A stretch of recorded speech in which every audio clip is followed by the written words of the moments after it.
ലോകനാഥനായ ശിവഭഗവാനെ ലോകകാര്യങ്ങൾക്കിടയിൽ തനിക്കൊപ്പം ചിലവഴിക്കാൻ സമയമില്ല എന്ന വിഷമതയാൽ ഏകയായ പാർവതീദേവി ചന്ദനപ്പൊടി കൊണ്ട് ഒരു പ്രതിമ ഉണ്ടാക്കിയതിന് ശേഷം അതിന് തൻ്റെ ശക്തി കൊണ്ട് ജീവൻ കൊടുത്തു.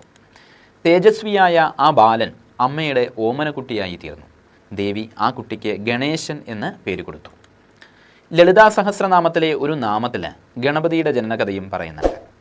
കാമേശ്വര മുഖാലോക കൽപ്പിതശ്രീ ഗണേശ്വര എന്ന്. തൻ്റെ ഭർത്താവായ കാമേശ്വരൻ്റെ അഥവാ ശിവഭഗവാന്റെ മുഖത്തേക്ക് ദേവി ആലോകനം ചെയ്തപ്പോൾ, ആലോകനം എന്നാൽ നോട്ടം എന്നാണ് അർത്ഥം, അതായത് ദേവി ശിവഭഗവാനെ നോക്കിയപ്പോൾ ഉണ്ടായ കൽപ്പനയിൽ അഥവാ സങ്കല്പത്തിൽ ശ്രീ ഗണേശൻ രൂപമെടുത്തു എന്നാണ് ഇതിൽ അർത്ഥമാക്കുന്നത്.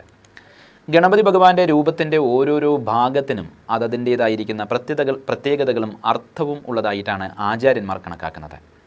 ഗണേശൻ്റെ സ്ഥൂല ശരീരം ഈ സ്ഥൂല പ്രപഞ്ചത്തിനെ ഉൾക്കൊള്ളുന്നവനാണ് എന്ന് കാണിക്കുന്നു.